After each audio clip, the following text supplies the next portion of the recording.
오늘 하나님께서 우리에게 주시는 말씀 출애굽기 30장 22절에서 38절까지 말씀입니다. 출애굽기 30장 22절에서 38절까지 말씀입니다. 제가 봉독해 드리도록 하겠습니다. 여호와께서 모세에게 또 말씀하여 이르시되 너는 상등 향품을 가지되 액체 모략 500세겔과 그 반수의 향기로운 육개 250세겔과 향기로운 참포 250세겔과 계피 500세겔을 성소의 세겔로 하고 감람기름 한 흰을 가지고 그것으로 거룩한 관유를 만들되 향을 제조하는 법대로 향기름을 만들지니 그것이 거룩한 관유가 될지라. 너는 그것을 회막과 증거계에 바르고 상과 그 모든 기구이며 등잔대와 그 기구이며 분향단과 및 번제단과 그 모든 기구와 물두멍과 그 받침에 발라 그것들을 지극히 거룩한 것으로 구별하라. 이것에 접촉하는 것은 모두 거룩하리라. 너는 아론과 그의 아들들에게 기름을 발라 그들을 거룩하게 하고 그들이 내게 제사장 직분을 행하게 하고 이스라엘 자손에게 말하여 이르기를 이것은 너희 대대로 내게 거룩한 관유이니 사람의 몸에 붙지 말며 이 방법대로 이와 같은 것을 만들지 말라. 이는 거룩하니 너희는 거룩히 여기라. 이와 같은 것을 만드는 모든 자와 이것을 타인에게 붓는 모든 자는 그 백성 중에서 끊어지리라 하라. 여호와께서 모세에게 이르시되 너는 소합향과 나감향과 풍자향의 향품을 가져다가 그 향품을 유향에 섞되 각기 같은 분량으로 하고 그것으로 향을 만들되 향 만드는 법대로 만들고 그것에 소금을 쳐서 성결하게 하고 그 향 얼마를 곱게 찌어 내가 너와 만날 회막안 증거계 앞에 두라. 이 향은 너희에게 지극히 거룩하니라. 내가 여호와를 위하여 만들 향은 거룩한 것이니 너희를 위하여는 그 방법대로 만들지 말라. 냄새를 맡으려고 이 같은 것을 만드는 모든 자는 그 백성 중에서 끊어지리라. 아멘. 오늘은 그 22절에서 22절에서 33절까지 있는 그 관유에 관련된 이제 말씀, 이제 두 번째, 마지막 부분 또 설교하도록 하겠습니다. 우리가 이 관유는 특별히 거룩함과 관련이 있다고 그랬죠. 그래서 하나님이 거룩하시고 하나님이 거룩하니 그분의 복을 받고 그분과 교제하고 그분 안에 살기 위해서는 우리도 거룩해져야 한다. 근데 우리의 거룩은 본성적인 거룩이 아니라 하나님께 속해야만 가질 수 있는 거룩이죠.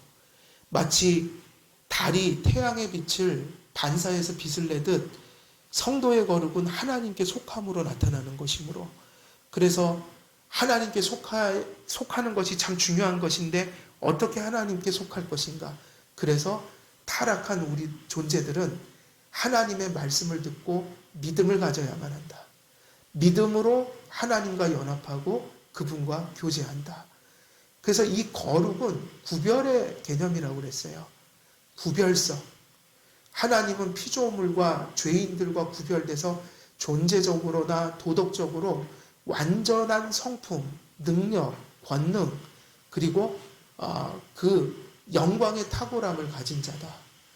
그리고 그에게 속함으로 그분의 거룩을 받은 자들이 하나님의 온전한 피조물로서 거룩한 존재로서 하나님 앞에 받아들여지고 살아갈 수 있는 것이다. 그래서 거룩이라는 얘기를 우리가 지난 시간에 드렸습니다. 그리고 이제 이 관유는 가장 궁극적인 이 관유의 의미는 바로 그 거룩하게 하시는 죄인을 그리고 그 피조물을 하나님의 창조 사역 속에서 그리고 하나님의 구속 사역 속에서 그 불완전한 존재들을 거룩하게 하시는 사역을 감당하시는 분이 누구냐면 바로 성령님이시라는 거예요. 성령이라는 말 자체가 무슨 영어로 홀리 스피릿이죠. 성령, 거룩한 영이시다. 성령이야말로 거룩과 매우 중요한 연관성을 가지신 제3위 하나님이세요. 성령님을 특별히 우리가 이 관유에서 주목하는 것은, 관유가 거룩한 것을 강조한다면 그 이스라엘 백성들에게 거룩을 가르쳐 주셨던 그 하나님께서 언약을 맺으시고 구원하신 백성을 거룩하게 하실 때 그 거룩이 바로 궁극적으로 성령의 사역에 달린 것이었다. 죄 많은 우리들을 거룩하게 구속하신 것은 하나님의 그 영원한 의지와 작정 속에 있었고, 예수님께서 그 구원을 역사 속에서 성취하셨다면 그 예수님의 거룩을 가지고 우리에게 그 거룩을 베푸시고 우리의 것으로 만드시는 분은 바로 성령님이시죠. 말씀과 성령이 믿음을 베푸심으로 우리를 거룩하게 만드신다. 그래서 우리는 이제 관유를 이야기하며 성령을 얘기할 수밖에 없어요. 그래서 칼빈과 매튜 헨리는 제사장뿐 아니라 성전의 모든 기구와 부분까지 기름을 발라야 했던 이유를 성령님께 둡니다. 칼빈에 따르면 이 관유는 성령님과 그분의 사역의 모형이라고 이렇게 얘기했어요. 그죠? 거룩. 근데 거룩이 우리와 연관되기 위해서는 예수의 피가 필요하고 성령의 내주가 필요하다. 근데 늘 강조하지만 이 성령의 내주는 십자가 사건의 근거에서 주신 거예요. 예수께서 피 흘려 죽으시고 부활했기 때문에 성취하신 구속을 근거해서 우리가 성령을 받을 수 있는 거예요. 그래서 거룩은 성령으로 이어질 수밖에 없는 거죠. 성령님, 그분은 바로 관유가 상징하고 관유가 예표하던 바이다. 그리고 매튜 헨리에 따르면 그 관유는 그리스도께서 이루신 일들을 교회와 성도들에게 효력 있게 적용하시는 성령님과 그분의 사역의 전조들이었다. 이렇게 가르치고 있는 거예요. 거룩하게 하시는 이가 성령이요, 또 거룩하게 만드시는 사역이 성령께 속해 있으므로 예수 그리스도의 구속 성취로 우리에게 내주하신 성령은 결국 우리를 어떻게 하시는 분이에요? 그 거룩에 참여케 하시는, 그것이 가능해지도록 이제 그 구속을 적용하시는 영이시다. 관유가 예표하고 상징하는 성령님과 그분의 사역을 생각할 때 늘 우리는 그 성령님의 사역을 무엇과 연관지어 생각을 해야 돼요? 그것이 바로 이 관유인데 예수 그리스도. 예수 그리스도와 연관지어 생각해야 한다. 오늘날 현대에 들어와서 은사주의 신학이나 이러한 계통의 신학들이 늘 가장 큰 위험성은 거기 있어요. 예수 그리스도의 십자가 사건 따로 있고 성령의 특별한 사역이 있다고 하지. 그게 아니라 성령님은 예수의 사역을, 예수의 말씀을, 예수의 존재를, 예수님의 사역을, 그것을 우리 안에 실제화시키는 게 성령의 목적인 거예요. 그러니까 성령님의 목적은 예수님인 거예요. 근데 한국교회는 예수님 안에서 성령의 충만을 보지 못하고 수없이 부차적이고 그 사역에 연결되지 못하는 모습으로 많은 것들을 추구해 왔어요. 연결이 안 되는 거예요. 그래서 그런 엉뚱한 얘기를 하죠.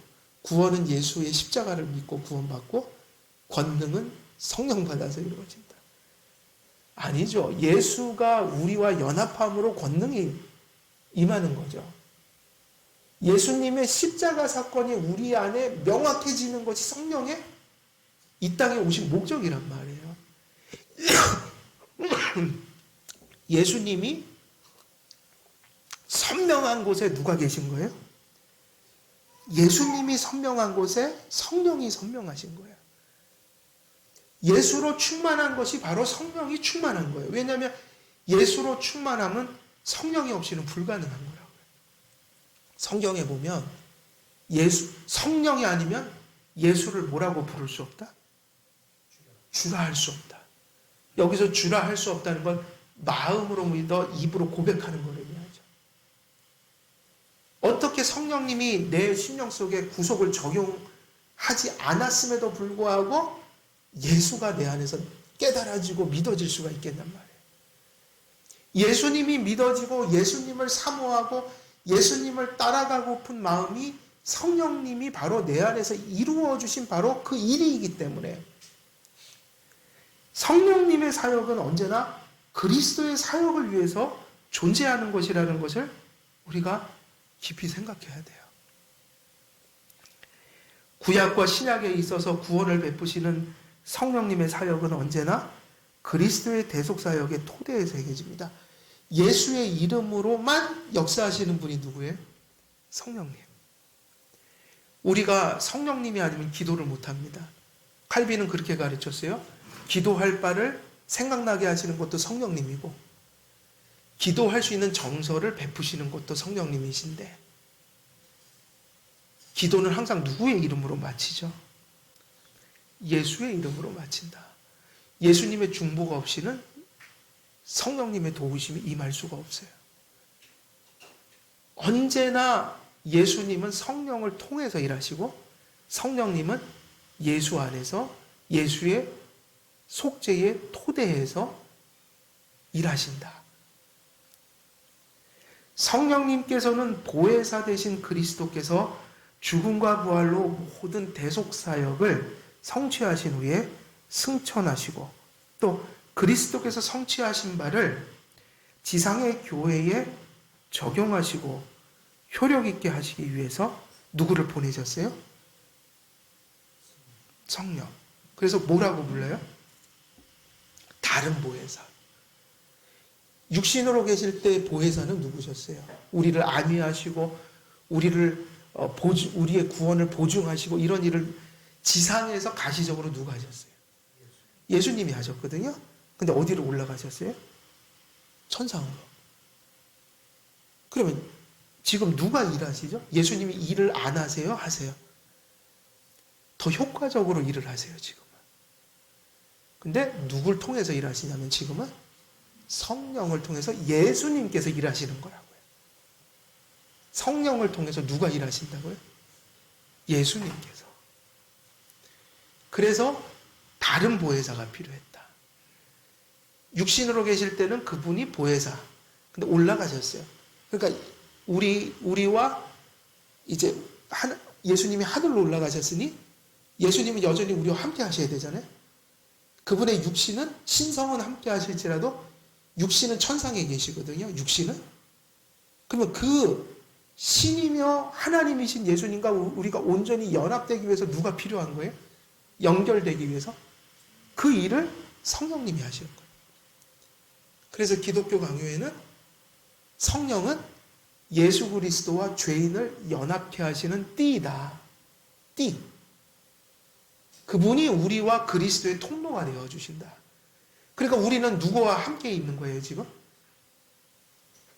그리스도와 그분의 신성과 육체에 속할 수 있죠. 참여할 수 있죠. 근데 어떻게 가능한가? 그분은 하늘에 계신데 성령이 띠가 되어주신다. 성령이 오신 것은 예수님을 우리에게 연합시키기 위해서 오신 거예요. 연결시키기 위해서. 그래서 다른 보혜사는 둘밖에 없어요. 예수 그리스도. 그리고 누구예요? 성령. 다른 보혜사를 얘기하면 그거는 이단이에요. 성경에서 성도의 안위자요, 위로자요, 변호자로서 보혜사는 그리스도와 성령님만을 지칭합니다. 다른 보혜사가 없죠.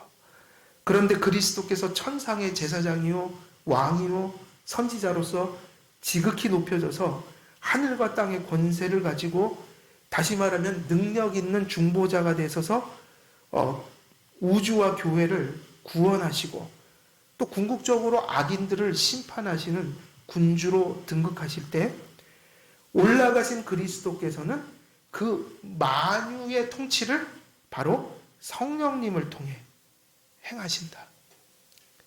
그러므로 사도행전의 오순절 사건은 어떤 사건이냐면 오순절 사건은 시대가 바뀌었다라는 표시였단 말이에요. 시대적, 그죠? 새 시대에 대한 이적이 나타난다. 불의 혀처럼 어떤 그런 형상이 나타나고, 그 당시에 나타났던 이적은 반복적인 사건이 아니라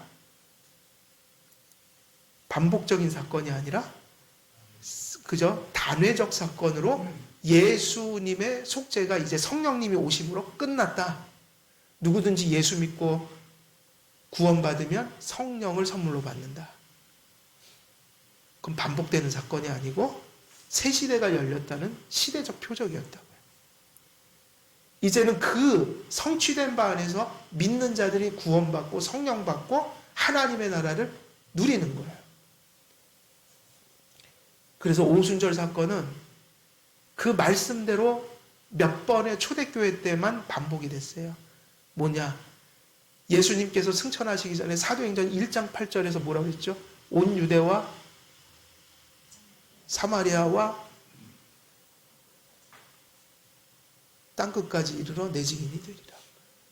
이전에는 이스라엘 백성들에게만 하나님의 그 대속의 경륜들이 전해졌지만, 예수님이 오신 이후에는 사마리아로, 이방인에게로 복음이 확장됐죠. 그러니까 그들도 이 새 시대에 하나님께 참여하는 자들이라는 것을 사마리아인들도 성령받고 또 이방인들도 성령받는다고 하여서 이 이적적 사건이 사도행전 1장 8절을 따라서 먼저는 예루살렘에서 한 번 임했고, 그리고 사마리아에서 한 번 임했고, 그리고 어디서 임했어요? 고넬료라는 이방인의 가정에서 이 이적이 일어남으로 확증했어요. 그리고 그 이후로는 이러한 이적은 반복되는 게 아니라 그 시대적 표적으로 단회적으로 끝난 것이어야 돼요. 그리고 이렇게 얘기를 하는 거죠. 이제 새로운 시대가 되어 예수님의 그 구원을 이제 모든 만민에게 성령께서 효과적으로 베푸신다. 그래서 누구든지 예수 믿으면 성령 받고 구원을 받는 거예요. 신약의 축복을 받고 살아가는 거예요. 새 언약에.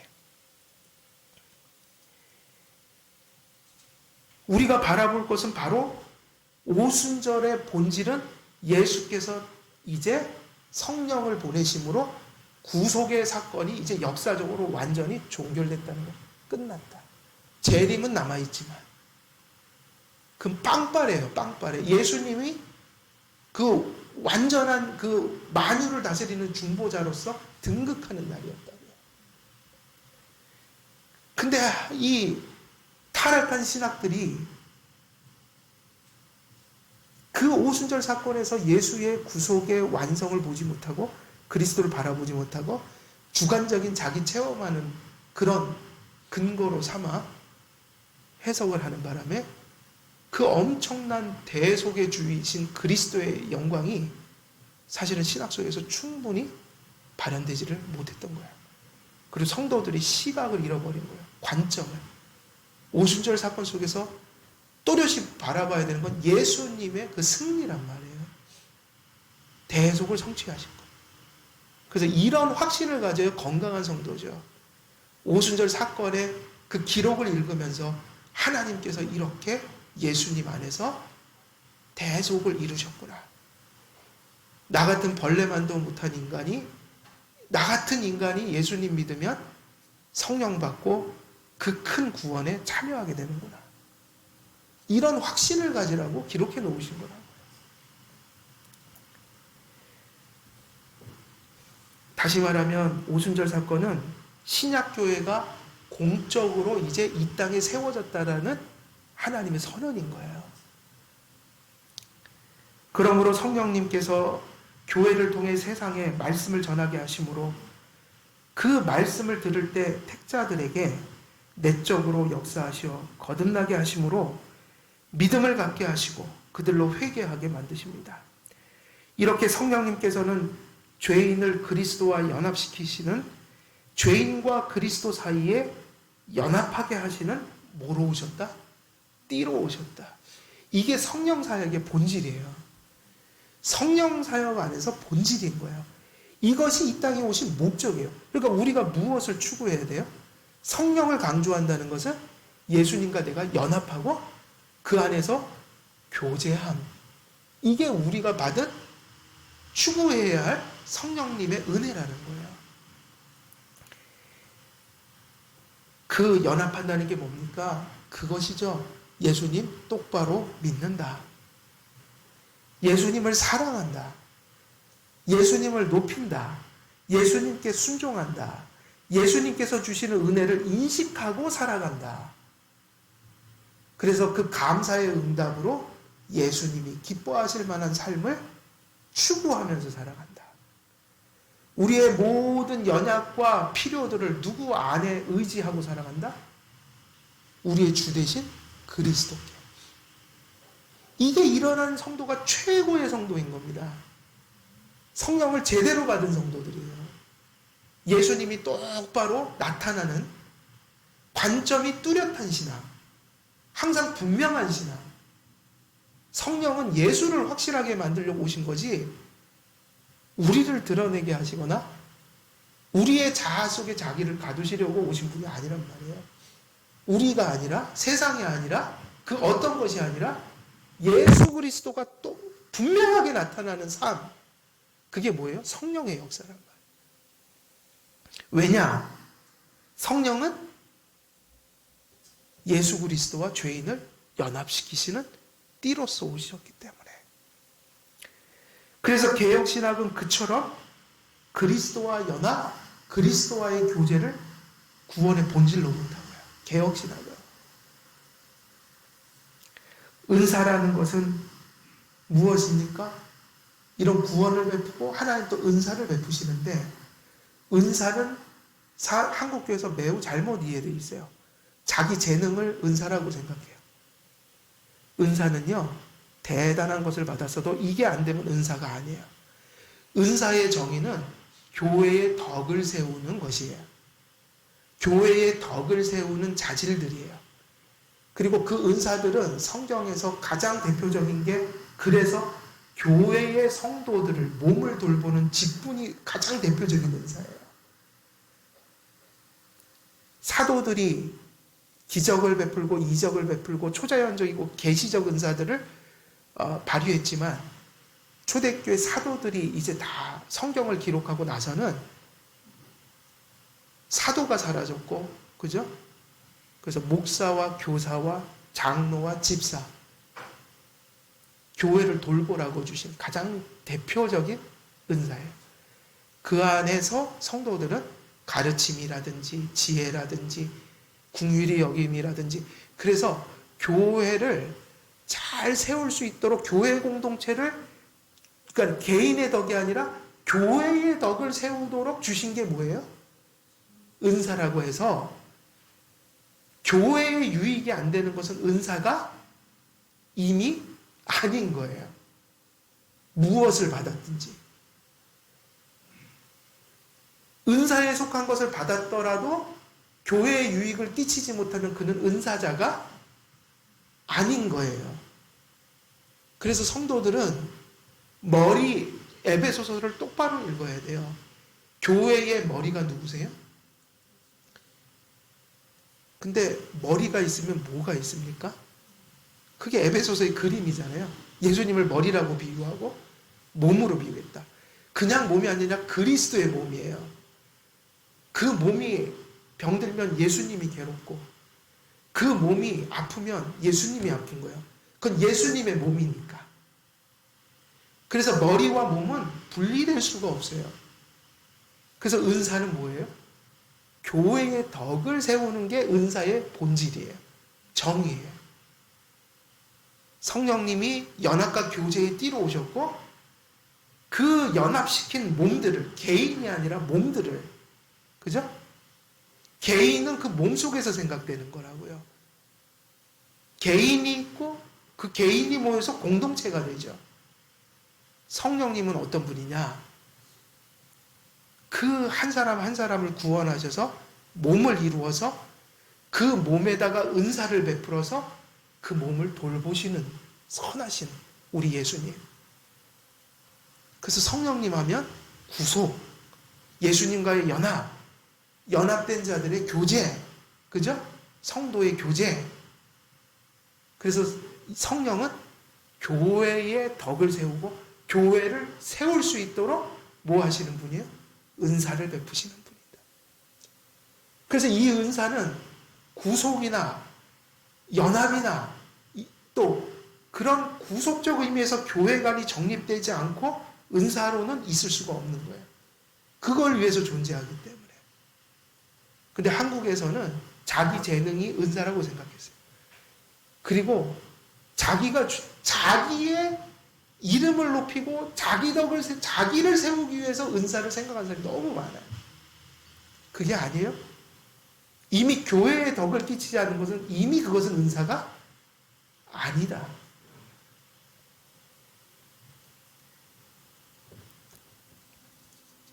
그래서 성령님을 우리가 생각할 때 구속, 그리스도를 우리와 연합시키시는 분, 그럼 연합된 자들이 존재할 거 아니에요? 그 유기적 공동체가 교회다. 그 교회가 유지되고 그 교회가 역할을 하고 그 교회를 통해서 영광받게 하시려면 누가 임하셔야 돼? 성령이요. 그 똑같아요. 말씀대로 성막 짓고 기구들을 만들고 거기에다 반드시 뭐를 발라야 돼요? 반드시 기름 관유를. 성령이 함께 하셔야 한다. 말씀으로 성령으로 그곳에 역사가 일어난다. 그리스도의 말씀을 통해 그 성령님께서 이 모든 일들을 인격적인 존재인 인간들에게 어떻게 베풀어 그들을 그리스도께 참여케 하는가? 그것은 그리스도의 말씀을 통해 그렇게 하신다. 성령님이 무엇을 가지고 그 일을 이루어 가신다고요? 성경을 통해서요. 성령의 사역은 단순히 말씀을 들려주시고 말씀을 들음으로 믿음을 강화하시며 그 속에서 역사하신다. 그리스도의 말씀을 통해 그리스도가 분명해진 곳에, 그리스도가 믿어지는 곳에 그리스도가 사랑을 받으시고 또 영광을 받으시는 곳에 성령님의 존재가 증거됩니다. 성령께서는 그리스도의 말씀이 하나님의 말씀인 것을 증거하고 확증하며 성도들에게 깨닫게 하시는 역할을 통하여 믿음을 주시고 하나님께 속하게 하신다. 성령님께서 무엇을 가지고 하신다고요? 말씀. 그래서 내적인 조명, 말씀을 듣는 것은 교회가 할 일이에요. 전해야 되니까. 그죠? 말씀은 교회를 통해서 전하잖아요. 그 역할이 중요하다. 말씀이 말씀대로 들려지는 역사가 있어야 한다. 그러나 아무리 바르게 전달돼도 성령님이 죄 많은 인간 가슴 속에 역사하지 않으면 깨달아지지 않고 믿어지지 않고 수용되지 않아요. 그래서 성령님은 어떻게 일하세요? 교회를 통해서 말씀을 전하게 하시고 그리고 말씀이 전해질 때 죄인의 심령 속에 들어가 그 말씀을 어떻게 하심으로 거룩에 참여하게 하신다? 깨닫고 믿어지고 수용되게 하시고 그러므로 우리는 언제나 성경에서만 성령님에 대한 인식과 신앙과 교제를 우리가 가늠할 수 있다.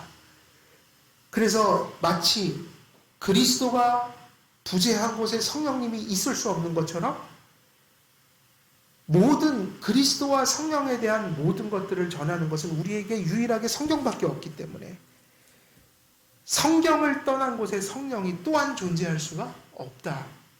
하나님의 말씀이 부재한 곳에는 성령님이 계시지 않는 거예요. 그게 뭐라고 부르냐면 우리는 영분별이라고 얘기할 수 있는 거예요. 영분별은 귀신을 보는 게 아닙니다. 말씀으로 만사를 분별하는 거예요. 판단하는 거예요. 무엇으로 판단할 수 있다고요? 말씀으로. 분별력을 갖는 거. 성령님께서는 그리스도의 십자가 대속성취를 통해 이 땅에 오셔서 그리스도께서 성취하신 바를 택자들의 심령 속에 효력 있게 하시고 또 적용하시는 영이십니다. 그리고 그리스도 안에 거한 자들을 한 몸으로 연합시켜 교회를 세우시고 그 교회가 세워질 수 있도록 은사를 베푸시는 분. 교회의 덕을 세우는 자질들을 공급해 주시는 분. 그래서 개인이 구원받고 교회가 세워지는 일이 성령님이 주로 하시는 가장 중요한 일들인 거야. 은사는 교회의 덕을 세울 때만 은사의 자격을 얻습니다. 그러므로 예수님께서는 십자가에서 구원을 역사적으로 완전히 성취하셨고 그 구원을 각 개인들, 곧 택자들과 교회에 베푸시고자 높이 오르신 예수 그리스도께서 중보자로서 성령님을 이 땅에 보내신 것입니다. 그러므로 성령님께서는 그리스도께서 이루신 것을 가지고 당신의 택자들 심령 속에, 교회 속에 역사하시죠. 예수님께서 무엇을 가지고 일하시는 거라고요? 새로운 게 아니라 예수께서 이미 이루어 놓으신 것을 각 개인 속에 실현되도록 하죠. 그래서 성령은 누구의 것으로 일하신다? 예수의 것으로 일하시지 절대로 독자적인 일을 하지 않으세요. 절대로. 삼위일체적으로 그렇고 경륜적인 삼위일체.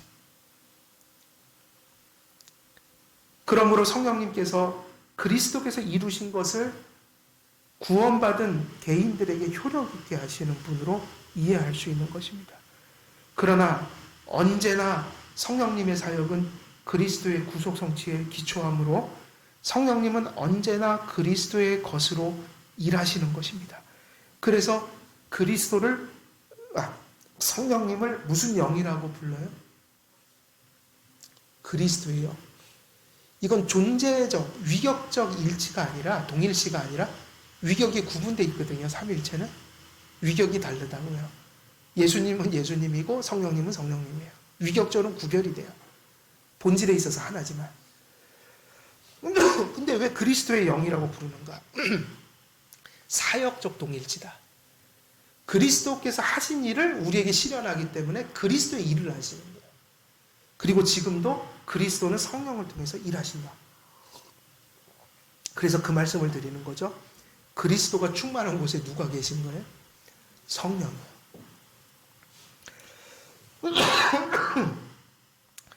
그러므로 하나님의 말씀을 따라 저는 말을 많이 하면 자꾸 기침이 죄송합니다.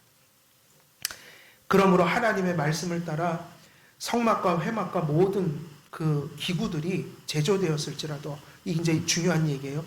본문으로 다시 돌아가면 하나님의 일단은 무엇을 따라 다 제조됐어요? 만들어졌어요? 하나님의 말씀으로 됐잖아요. 이렇게 하라 저렇게 하라 다 말씀하셨잖아요. 근데 뭐가 발라지기 전까지는 그게 하나님의 거룩한 기구로서 완성될 수가 없는 거예요. 관유야. 그러니까 우리는 이런 균형이 필요하죠. 우리가 구원받는 것은 말씀으로 구원받는 거예요. 그런데 그 말씀이 누가 없이는 안 돼요? 성령님이요. 말씀대로 지어놓고 성령을 상징하는 관유를 발랐거든요. 똑같은 거야. 우리는 말씀과 성령으로 거듭나고 말씀과 성령으로 믿음을 갖게 되고 성령님이 주신 믿음을 통해서 그리스도를 붙들 때 우리가 칭의를 받는다. 이 모든 것이 말씀과 성령을 따라 이루어진 일들이다. 하나님의 말씀대로 제조하는 것이 중요하고, 그리고 그 제조된 성물들의 관유가 부어지고 발라지는 것이 함께 중요했습니다. 그러므로 성막에 기름을 붓는 의식을 통해 구약시대의 이스라엘 백성들이 깨달아야 했던 교훈은 신앙의 외형적인 모든 것들이 성령의 은밀한 작용과 함께하여 그들에게 구속적인 효과를 내고 그들에게 복이 되었다.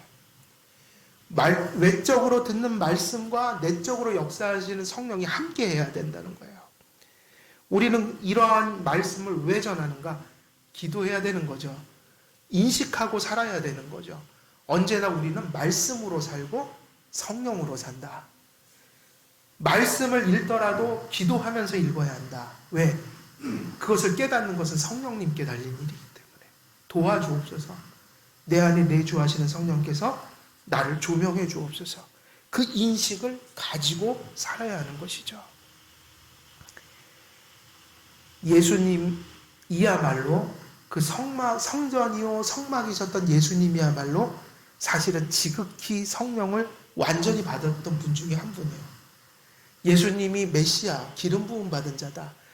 신성으로는 부족함이 없었으나 인성으로는 누구와 함께 협력하셔야 되는 거예요? 성령님과.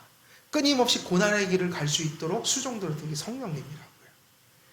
근데 이 세상에서 성령의 가장 완전한 충만을 받은 그 사람이 누굴까요? 그게 예수님이에요. 인성으로서. 그래서 내게 기름을 부으사. 내게 기름을 부으사. 그분의 메시아 사역은 성령 충만으로 이루어졌다. 인성으로서는 그분에게도 성령의 충만이 임했다고요. 근데 어떤 충만이 임했어요? 가장 완전한 충만이 임했던 거예요.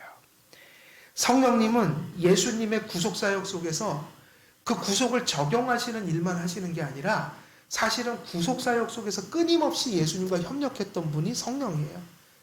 그분의 동정녀 탄생도 누가 임하셔서 가능했어요?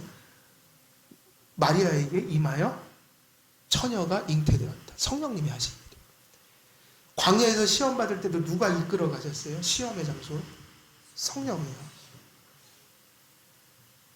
다 설명은 돼 있지 않지만 인성으로서 연약을 지닌 예수 그리스도께서 십자가의 죽음으로 갈 수 있도록 끊임없이 그를 협력하여 함께 동행했던 분은 성령님이시라고요.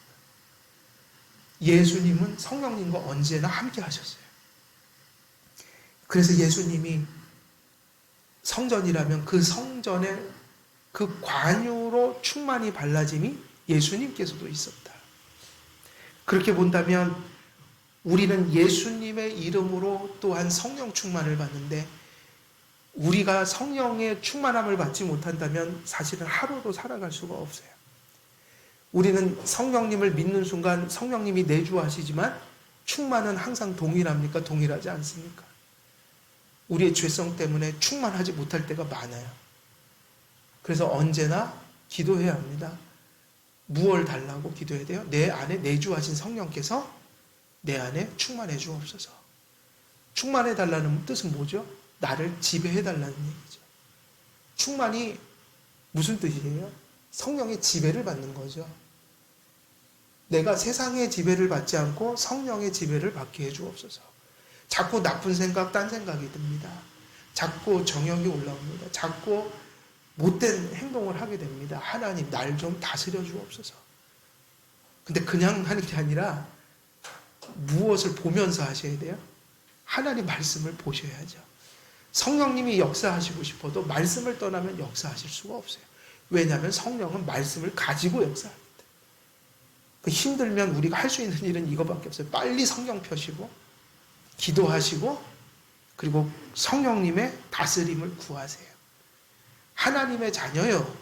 하나님의 영이 내주하신 분들을 왜 안 도와주시겠어요? 제 기억으로는 안 도와주신 적이 없어요. 하나님의 자녀는 안 도와주실 수가 없습니다. 그래서 하나님께 나가면 되는 거예요. 믿음으로 나가야 합니다. 말씀을 정리합니다. 이제 관유에 대한 말씀이 다 이제 마치어졌는데 관유는 거룩을 의미한다. 하나님의 거룩 그리고 그에 속하여 거룩해지는 우리의 거룩. 근데 그 거룩하게 하시는 사역의 주체가 누구세요? 성령님이시라는 거예요. 그래서 성령님을 우리가 어떻게 바라보고 살아야 될까? 바로 그리스도와 우리를 연합케 하시는 분이다. 그리스도의 거룩에 참여케 하시는 분이다. 그래서 그리스도는 성령님은 그리스도의 것으로 역사한다. 그렇기 때문에 무엇과 또 분리할 수가 없어요. 그리스도는 말씀으로 계시되기 때문에 성경과 분리될 수가 없다. 성령의 사역이. 말씀이 충만한 곳에 그리스도가 충만하고 그리스도가 충만한 곳에 성령님이 충만하십니다. 이게 원칙이에요. 우리는 성령을 그렇게 확인해요. 그리스도가 내 안에 분명해지고 있구나. 근데 그것이 그 말씀이라는 것이 내 안에 믿어지고 수용되고 있구나. 그러므로 우리는 어떻게 성령을 확신해요? 성령이 내 안에 역사하고 계시구나.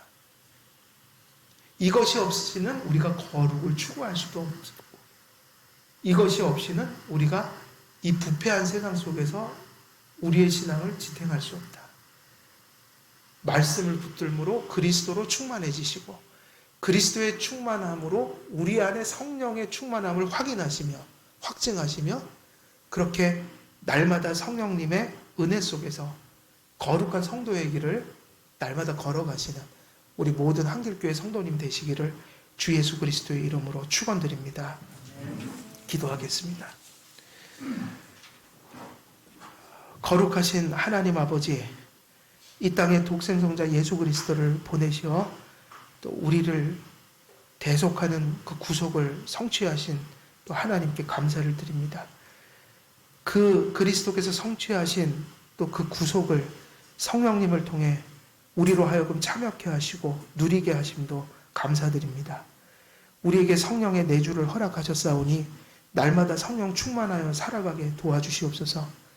우리 속에서 죽음의 생각을 사멸해 주시고 생명의 생각을 충만케 하여 주시옵소서. 말씀을 붙들고 살아감으로 죄성을 죽이고 허탄하고 허무한 생각들을 다 내려놓고 믿음의 생각과 행위로 충만해질 수 있도록 성령님 내 안에 충만해 주시옵소서. 우리들 안에 충만해 주시옵소서. 우리 주 성령님을 늘 붙들고 살아가는 그 은혜 받기를 원하옵고 우리 주 예수 그리스도의 이름으로 기도드리옵나이다. 아멘.